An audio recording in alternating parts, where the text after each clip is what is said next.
감사합니다. 네.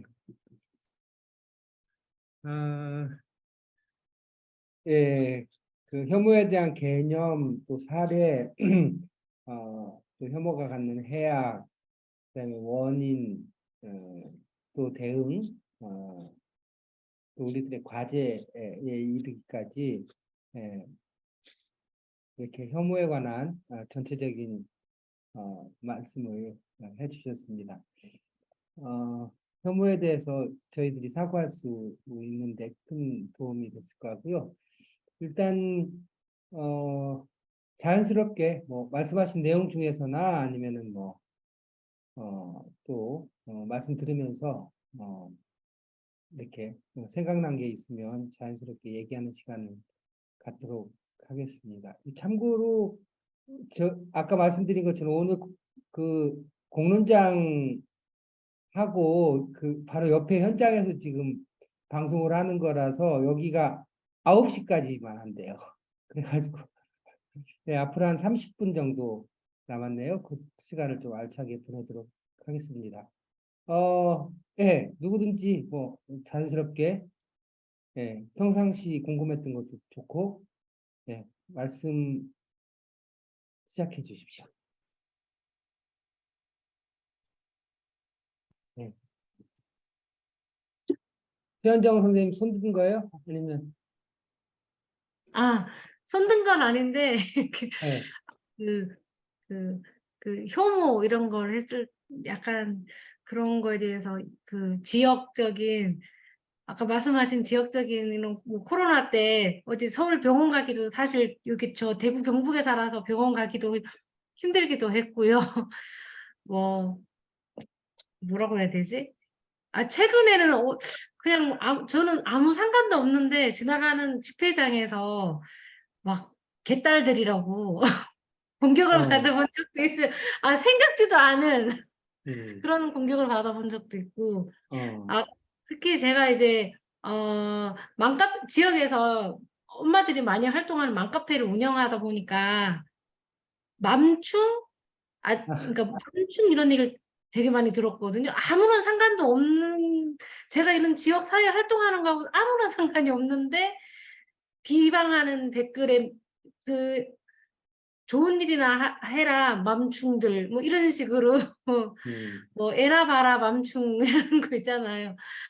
그런 것들을 이렇게 많이 지금은 이제 워낙에 많이 듣다 보니까 그냥 넘어가게 되는 것들이 있는데 이런 모르겠어요. 저하고 상관없는 사람들한테 듣는 혐오성 발언 이런 것들을 이렇게 그냥 뭐 그러려니 하고 넘어갈 수 있는데 최근에 이제 제가 이제 어떤 일이 있었는데 좀 많이 좀 힘들었어요, 심적으로. 이게 뭐냐면 같이 활동하던 사람인데 어느 순간에 자기하고 나 오해가 있어서 저한테 확인도 안 하고 페이스북에다가 제 이름을 쓰진 않았지만 저에 대해서 완전 저랑 다른 사람인 제 욕을 하는 글을 썼는데 제가 한 2주가 지나서 알게 됐어요. 그래서 근데 주변에 이런 사람들이 저한테 얘기를 해주는 사람들이 아무도 없더라고요. 그냥 무시하고 말을 하고 그 안에 내용을 봤을 때는 그냥 지금까지 제가 활동한 내용을 너무 잘 알고 있는 사람인데 너무 이렇게 제 활동에 대해서 폄훼하는 그런 글을 봤을 때 어떻게 대처를 해야 되나. 그러니까 아는 사람한테 그런 공격을 당했을 때는 지금까지 하고는 좀 그러니까 다른 대응을 해야 될 것 같은데 그냥 지금 모르는 척 하고 있거든요. 지금 사실 어떻게 해야 될지 참 고민이 되고 있어요. 그래서 전혀 이제 다른 활동 구역이니까 제가 지금 마음을 털어놓고 지금 갑자기 얘기를 하게 되네요. 네. 네.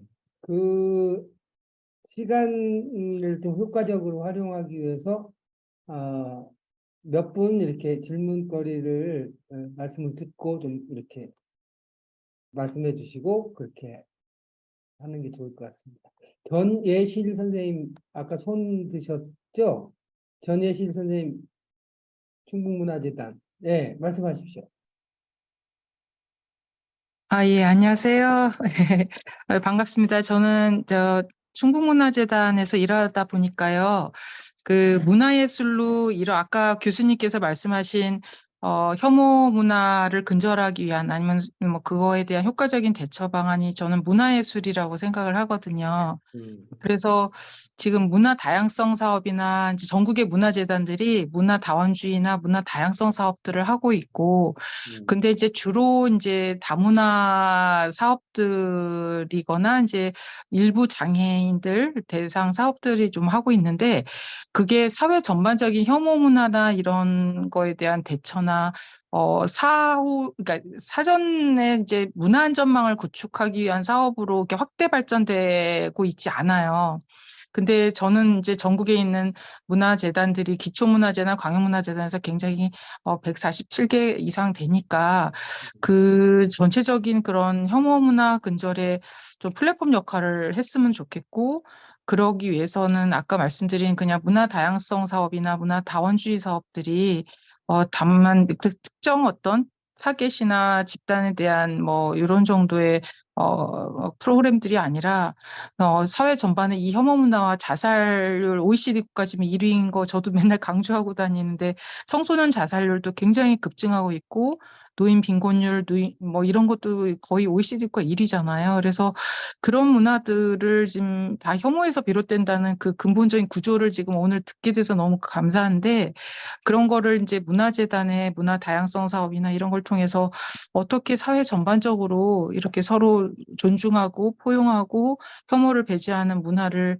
우리가 구조적으로 만들어갈 수 있을지를 고민하고 있는데, 이게 저희만의 고민이 아니었으면 하는데, 사실 아시겠지만 이런 사후 대처보다는 사전에 예방하고 하는 것이 사회경제적 비용적 가치 면에서도 굉장히 덜 드는 거잖아요. 그래서 이거는 이제 뭐 꼭 경제적 가치뿐만 아니라 우리 사회의 병폐나 뭐 여러 가지 급격한 경제 개발로 인해서 고도화된 위험 사회가 됐기 때문에, 저는 문화재단의 역할이나 많은 저희 같이 이렇게 활동하고 있는 기획자 선생님이나 활동가 선생님들의 역할이 굉장히 중요하다고 보는데요.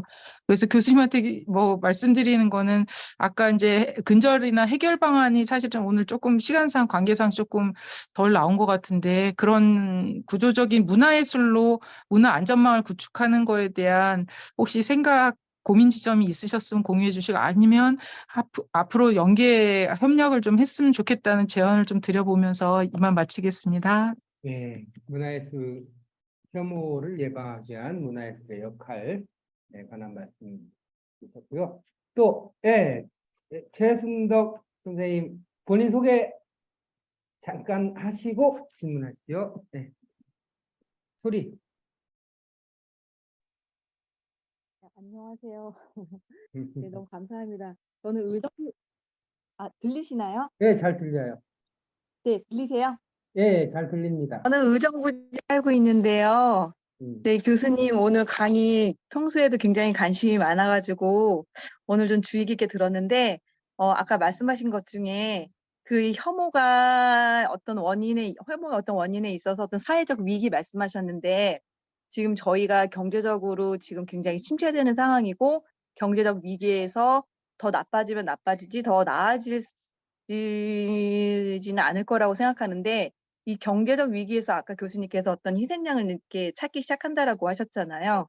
그러면서 혐오 표현, 차별, 혐오 변제, 더 나아가서는 집단 화살 말씀하셨는데, 그러면 저는 이제 저희가 이렇게 앞으로 더 악조건이 있을 때 그 상황에 대해서 미연에 방지할 수 있는 그런 사회적 조치가 필요하다고 생각을 하는데, 거기에 대한 어떤 법적 대책이라든가 그런 거를 어떤 우리나라에서 지금 준비하고 있는지, 그 혐오 발언이 만연하고 있는데 이게 어떤 사회적으로 어떻게 이거를 방지할 수 있는 대책, 그런 게 우리나라에 어떤 지금 구비되어 있는지 그거와 관련해서 한번 질문을 좀 드리고 싶습니다. 이거는 교수님, 제가 잘은 모르지만 굉장히 교수님 최근에 고민 많이 하시고 책도 이렇게 번역도 하시고 또 하셨던, 그러니까 혐오에 대응하기 위해서 법적인 대응과 또는 사회문화적인 다양성, 언론의 자유 같은 것을 확보할 것인가. 그런 것과 관련된 말씀이신 것 같아요. 그 말씀 듣고 일단 요까지 말씀 네, 듣고 예, 선생님 의견 좀. 예, 좋은 말씀 감사합니다. 첫 번째 말씀해 주신 분은 대구 경북 쪽에 계신 선생님이신가요? 예. 사실 코로나19 때가 발생하게 되면서, 제가 예를 들기는 좀 용이해진 측면이 좀 있습니다. 왜냐하면은, 되게 옛날 얘기를 많이 했는데, 뭐, 홀로코스트라든가, 또는 뭐, 마녀사냥이라든가, 물론 이제 한국전쟁이나 뭐 이럴 때도 우리 그런 일들이 좀 있었기 때문에, 근데 오히려 거기에 대해서는 잘 모르시는 분들도 많고, 또, 그것도 오래된 얘기잖아요. 그래서, 좀 생생한 예를 들기가 혐오가 이렇게 작동하는 거야 라고 하는 예를 들기가 어려움이 있었는데 이제 코로나19 이후에는 그 예를 들기는 되게 쉬워졌어요. 왜냐하면 너무 우리가 그거를 직접적으로 겪었기 때문에. 그렇죠? 코로나19 막 확산되니까 우리 그때 한번 생각해 보세요. 한 3년 삼년 전이었죠. 정말 불안하고 이제 공포잖아요. 막 특히 처음에 그 대구에서 집단 감염이 일어났을 때 정말 무섭지 않았습니까? 이러다 죽는 거 아닌가? 자, 그런 일이 있으면 우리 어떻게 해결해야 되나요? 우리 방역 당국을 믿고 또 서로 연대하면서 힘 똘똘 뭉쳐가지고 해결해야 되잖아요. 근데 사람들이 그렇게만 대응하진 않았죠. 그때도 똑같이 희생양을 찾는 겁니다. 그 첫 희생양은 사실은 대구였던 거예요. 대구 때문에 이렇게 된 거야. 근데 그런 게 어디 있습니까? 지금 돌아서 생각해보면 되게 우습지 않아요? 대구를 막 이렇게 위험한 적이 때문에 이렇게 됐어. 막 생각했던 것이 어떻게 보면 지금 생각하면 되게 우습죠. 근데 그때는 사람들이 진지하게 그렇게 생각을 했고, 뭐 대구에서 왔다 그러면은 다 이렇게 피하고, 막 거기다가 무슨 뭐, 스프레이 뿌리고, 응? 정말 어이없는 그런 일들이 사실 그때 있었던 거죠. 그런다고 해결되는 게 아닌데. 그 다음에 대구만 공격을 당한 게 아니에요. 예전에 보면은 이제 우리 뭐 배달 업체에서 한번 그 집단 감염이 있었잖아요. 그 다음부터 막 그 직원들만 그 배달하시는 그 라이더만 타면은 막 피하고 뭐 거기다가 직접적으로 막 그 무슨 방역 스프레이를 뿌리고 얼마나 이분들은 자기 잘못도 아니고 자기가 퍼뜨리고 다니는 것도 아닌데 얼마나 심한 모욕감과 이런 걸 느꼈겠습니까? 사회적 차별과 혐오를. 근데 거기다가 계속 우리는 공격을 이제 해댔던 것이죠. 그런다고 문제가 해결되는 건 아닌데 계속 그렇게 했던 일들. 이게 이제 코로나19라는 위기 상황에서 우리가 이제 혐오로 나아가는 그런 모습들이 여러 가지 이제 보였던 장면입니다. 근데 좀 다행스러웠던 건 뭐냐면 이렇게 지금 이제 평가를 좀 해보면 언론에서는 그런 나쁜 일들을 좀 많이 했었어요. 일부 언론에서. 그렇죠? 막 때 재생산하는 거죠. 대중들의 그런 분노를 이건 아니야라고 얘기해 주는 게 아니라 더 막 부각시켜가지고 어떤 특정 집단이 문제를 일으키는 것처럼 막 이렇게 몰고 가는 일들, 뭐 이태원 뭐 그때 성소수자 문제 관련해서도 이제 마치 성소수자들이 뭔가 퍼뜨리고 다니는 것처럼 막 이렇게 보도한다거나 이런 일들이 사실 많이 있었는데 다행스러운 거는 우리 방역 당국은 그렇게 여기에 쉽게 동참하지 않았어요. 그거는 왜 그러냐면 이거는 세계적으로 그러니까 감염병이 돌 때 어떤 일이 발생할 수 있고 어떻게 문제에 대처해야 되는지는 매뉴얼이 이미 다 있습니다. 이건 왜냐면 역사적 경험 때문에 그래요. 감염병이 돌면요. 거의 100이면 100 특정한 소수자 집단을 공격하게 되어 있습니다. 사람들이 그렇게 정서가는 거예요. 왜냐하면 이게 불안하고 공포스럽고 이 문제를 해결하기 힘드니까 마녀 사냥이 시작되는 거예요. 이건 역사에서 계속 보여줬던 거고. 그래서 이 WHO의 어떤 매뉴얼에는 야, 이 감염병이 돈다? 그럼 분명히 뭐 성소수자가 공격을 당할 거야. 분명히 장애인들 공격을 당할 거야. 막 이런 게 매뉴얼이 다 있어요. 그래서 그 혐오를 막아야 된다. 이게 되게 분명히 나와 있고 우리 한국의 그 질병관리청에 있는 분들도 그 정도는 다 알고 있습니다. 쉽게 타협하는 뭐 그런 분들도 아니고 그런 원칙들을 가지고 있었기 때문에 뭐 예를 들면 뭐 이태원에서 집단 감염 한 번 있었던 거 기억하시죠? 지금 그 되게 오래된 얘기 같은 건 한 2, 3년 전 얘기예요.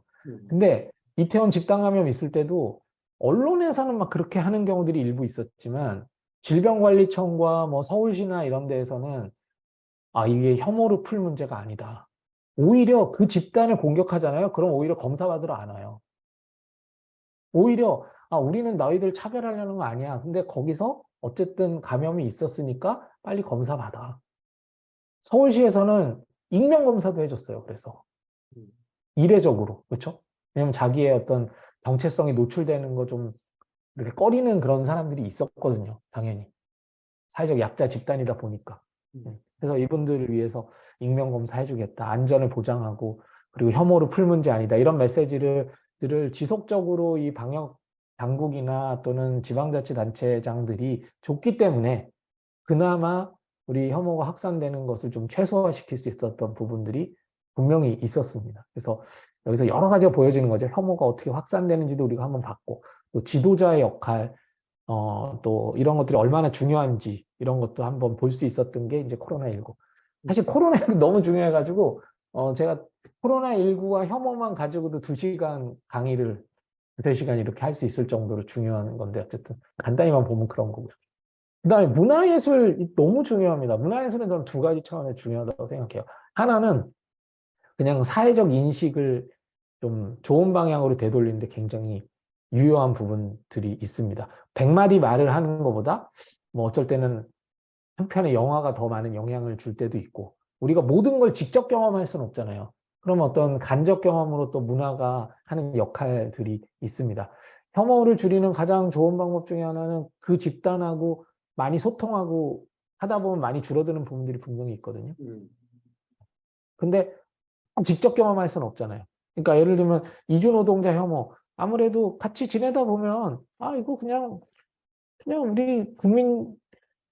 우리 대한민국에 사는 우리의 공동체 구성원이구나 이런 것들 느낄 수 있는데 접촉이 없다 보면 막연한 혐오 이런 것들이 늘어나잖아요.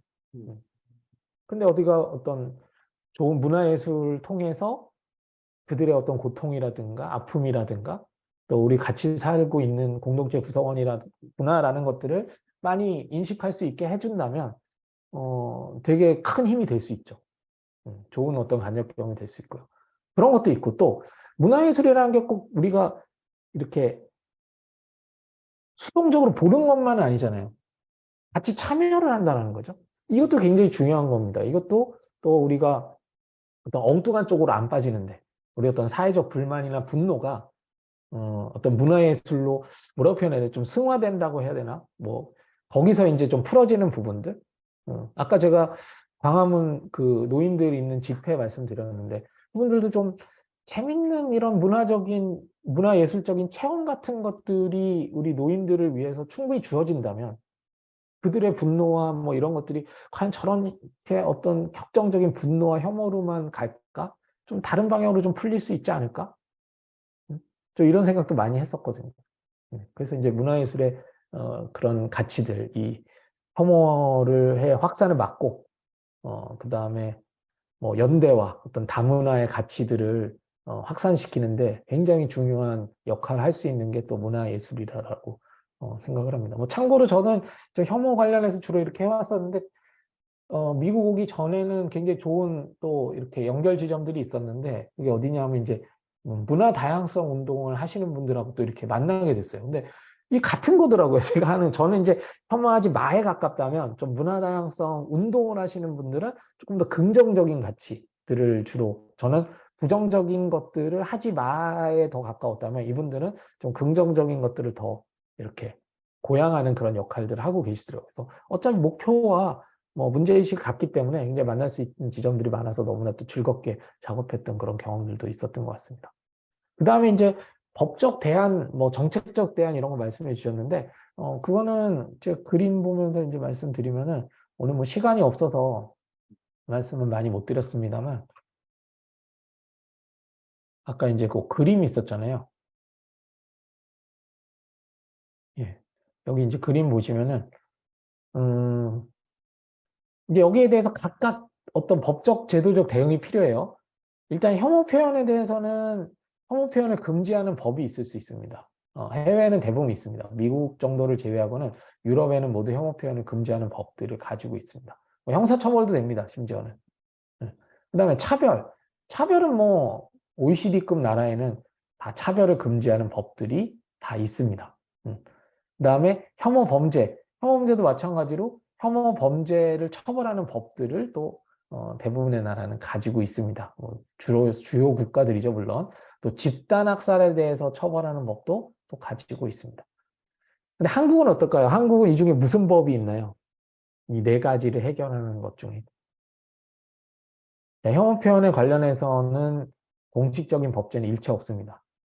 다만 뭐 부분적으로 이제 방송이나 뭐 통신에 관련된 법제에 혐오 표현이라는 말은 없습니다만 혐오 표현에 해당하는 말을 규제하는 근거 조항들 일부 있기는 하고요.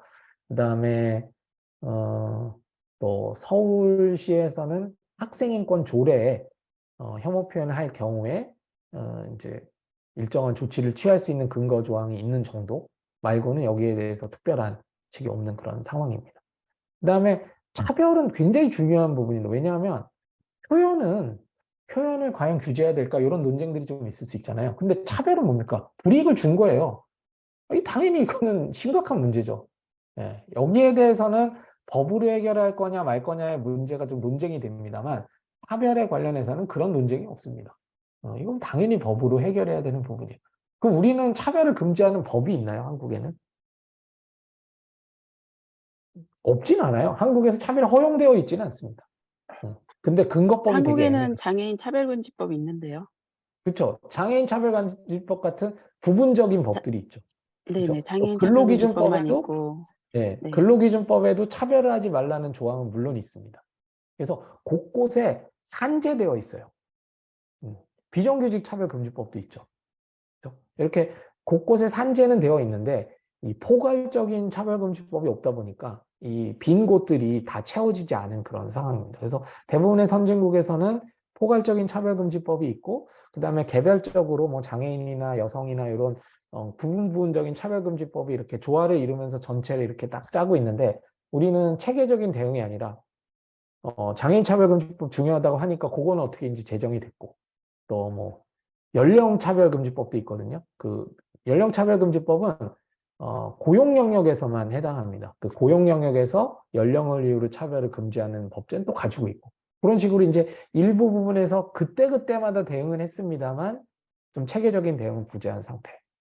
그래서 요건 X라면 요거는 한 세모 있긴 있는데 뭔가 좀 부실하다. 그다음에 혐오범죄 관련해서는 아예 없어요. 혐오범죄 법이 없으면 처벌이 안 되나요? 그건 아닙니다. 근데 혐오범죄법이 있으면 가중처벌이 됩니다. 무슨 말이냐면 미국에서는 누군가를 살인을 했어요. 당연히 중형을 받겠죠. 근데 아시아인이라는 이유로 살인을 했어요. 그럼 가중처벌이 됩니다. 형에 올라가요. 그리고 범죄 타이틀도 이건 혐오범죄라는 타이틀이 붙습니다. 그러니까 단순히 그 가해자를 더 중한 형벌을 내리는 효과도 있지만 혐오범죄라는 거에 경각심을 이제 부각시키는 거죠. 이건 더 나쁜 거야. 그냥 사람을 죽여도 나쁜 거지만 아시안인이라는 이유로 사람을 죽였어? 이건 더 나쁜 거야라고 하는 인식을 또 확산시키는 게 바로 혐오범죄법의 기능입니다. 근데 우리는 그런 게 아예 없어요. 물론 판사들이 혐오범죄에 해당한 우리 혐오범죄 근거는 없지만 혐오범죄에 해당한다고 생각되는 범죄에 대해서 좀 중형을 때리는 경향은 있습니다. 왜냐하면 언뜻 봐도 더 나빠 보이거든요. 일례로 뭐 살인은 살인 자체가 워낙 나쁜 거기 때문에 좀 이 실감이 안 되는데 예를 들면 남의 가게에다 낙서하는 거, 이 기물파손, 재물손괴죄거든요. 남의 건물에 낙서했어요. 중형 때려야 될까요? 굳이 그럴 필요는 없겠죠. 그냥 뭐 벌금형이나 뭐 기소유예 정도 해도 그렇죠. 낙서 또 열심히 가서 내가 지었습니다. 뭐 이러면 선처해주고 뭐 이럴 수 있잖아요. 그 자체로는 범죄지만. 근데 그냥 낙서가 아니라 거기다가 뭐 동남아시아에서 온 이주 노동자들 다 집에 가라. 이렇게 낙서를 한 거예요. 이 단순한 기물 파손인가요? 근데 한국에는 혐오범죄법이 없기 때문에 이건 재물손괴죄로밖에 처벌이 안 돼요. 이런 나쁜 메시지를 적은 그런 범죄인데, 근데 이게 만약에 유럽이나 미국에 가잖아요. 이건 혐오 범죄가 돼버립니다. 특정 집단에 대한 메시지로 낙서를 한 거잖아요. 그러면 재물손괴죄의 법정형을 적용받는 것이 아니라 재물손괴죄의 법정형의 1.5배에서 2배 정도에 대한 형량을 처벌을 받게 됩니다. 근데 우리는 그냥 재물손괴죄로밖에 처벌을 못해요. 혐오범죄법이 없다. 이런 문제도 좀 해결을 해야 되는 부분이고, 집단학살에 대한 건 잘 모르시지만 요거는 그래도 우리 근거법이 있습니다. 근데 뭐 이거는 뭐 자주 일어나는 일들은 아니기 때문에 어쨌든 요거는 그래도 우리가 법제를 가지고 있는 상황이다. 그래서 지금 이제 당장 필요한 거는 이제 차별에 관련된 부분을 빨리 해결하는 게 중요하고, 저는 그 다음에 이제 혐오 범죄, 그 다음에 혐오 표현에 관련된 것도 좀 대응하는 방안들을 할 필요가 있는데, 지금 뭐 한국의 정치 상황에서는 이런 것들이 신경 쓸 여유가 없어 보이더라고요. 저는 이게 되게 중요한 문제라고 생각이 되는데, 다른 이제 제가 볼 때는 좀 엉뚱한 문제에 너무 많은 에너지를 한국의 정치권이 좀 쏟고 있지 않나라는 그런 안타까운 마음도 있습니다. 근데 마지막으로 편견 어떻게 할까요? 편견. 편견은요, 이거는 법으로 어떻게 할 수 있는 문제는 아니에요. 이거는 뭐 교육도 중요하고 사회적 인식 개선, 아까 뭐 문화예술 뭐 이런 것들 통해서 이제 해결해야 될 부분이고, 가장 근본적인 문제지만 직접적인 대응은 어렵습니다. 이거는. 근데 되게 중요한. 그러면 이건 어떻게 해야 되냐면 같이 가야 돼요. 역시 악순환의 고리를 깨는 게 중요하니까, 차별은 안 된다, 혐오범죄 안 된다, 혐오 표현 안 된다라는 메시지를 주면서 동시에 인식도 바꿔야죠. 근데 뭐 선우가 있는 게 아니에요. 그러니까 법에 근거가 없는데 그냥 하지 마, 잘 먹히겠습니까? 그냥 너 인식 바꿔, 쉽게 안 바뀌어요. 근데 야, 너 그거 범죄야, 그렇게 생각하면 범죄라는 다름없어 라고 이야기하면서 인식을 바꿀 수 있는 계기도 마련되는 거죠. 그렇기 때문에 이 두 개 같이 가야 되는 거고요. 근데 거꾸로 또 인식은 안 바뀌는데 편견은 그대로인데 법으로 금지만 해요. 그러면 이거는 미봉책에 불과하거든요. 문제 계속 터져 나올 거고.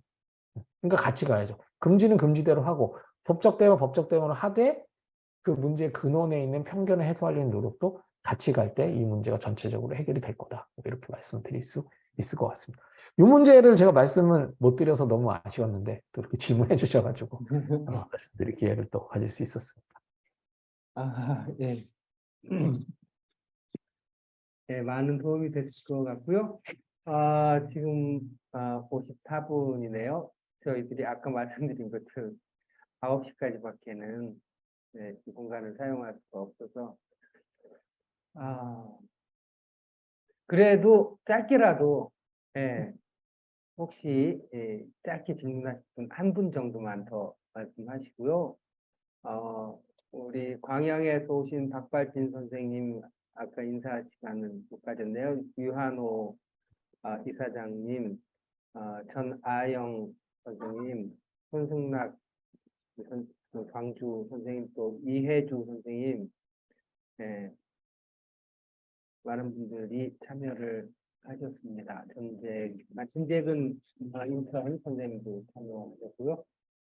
아까 인천 대표님 손 드셨었나요? 아니면은 그냥 질문하실 건 아니었었나요?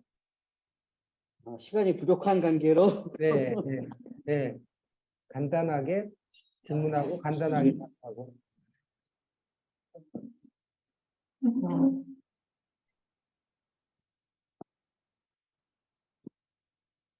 네, 시간이 네, 부족한 그래요. 관계로 네, 나중에 네, 질문 드리겠습니다. 네, 그래요. 죄송합니다. 오늘 홍성수 교수님 말씀 들었고요.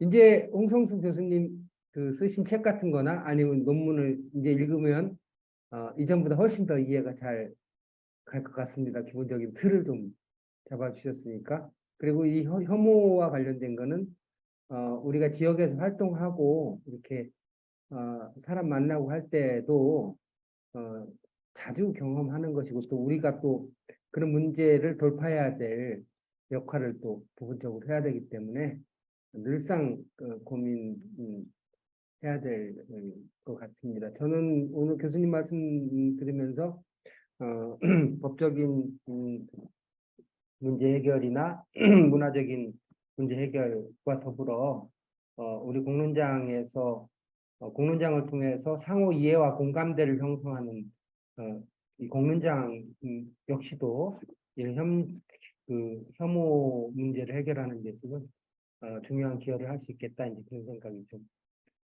들었습니다. 늦게까지 수고 많으셨고요. 예. 지금 10월 달이고 이제 2번 남았습니다. 11월 달에는 역량 강화, 인파워먼트에 관해서 예, 고려대학교에서 역량 강화 관련해 가지고 학위를 받으신 예, 이은진 선생님, 박사님 모시고 또 다른 말씀을 듣도록 하겠습니다. 오늘 특별히 그 홍성수 교수님 미국에 계신데 시간도 안 맞는 상황에서 저희들을 위해서 귀한 말씀 해주셔서 너무 감사하고요. 아까 다 설명하지 못한 부분도 있으시니까 그 파일을 저희 PPT를 저희들한테 괜찮으시면 보내주시면 저희들 공유 하겠습니다. 그리고 교수님 저희들이 원래 포럼한 것을 저희들 내부 유튜브가 있거든요. 거기 띄워도 괜찮겠습니까? 뭐 일반에게 다 공개가 되는 그런 건가요? 우리 멤버들 한 300명 정도. 예. 그러면 그렇게 하겠습니다. 예. 저희 내부 멤버들끼리 또 참여하지 못한 분들 중에 꼭 듣고 싶어 하신 분들도 있었으니까, 예, 그렇게 하겠습니다. 수고 많으셨고요. 예, 감사합니다. 그리고 교수님, 잘 마치시고 내년에 또 귀국해서 또 기회 되면 다시 또 뵙도록 그렇게 하겠습니다. 감사합니다. 수고 네, 많으셨습니다. 감사합니다. 네. 감사합니다. 박관진 선생님 한 말씀 하셨어야 되는데 잘 계시죠? 질문 하나 올렸는데 사실은 그러시군요. 네, 여기 시간이 다 돼서 네네 다음 기회에 하겠습니다. 그래요. 죄송합니다. 예. 네. 예. 오늘 유한호 이사장님, 진재근 선생님, 또 손승락 선생님, 전아영 선생님 반갑습니다. 네, 인사 다 수고하셨습니다. 듣기. 또 다음 달에 뵙시다. 네네.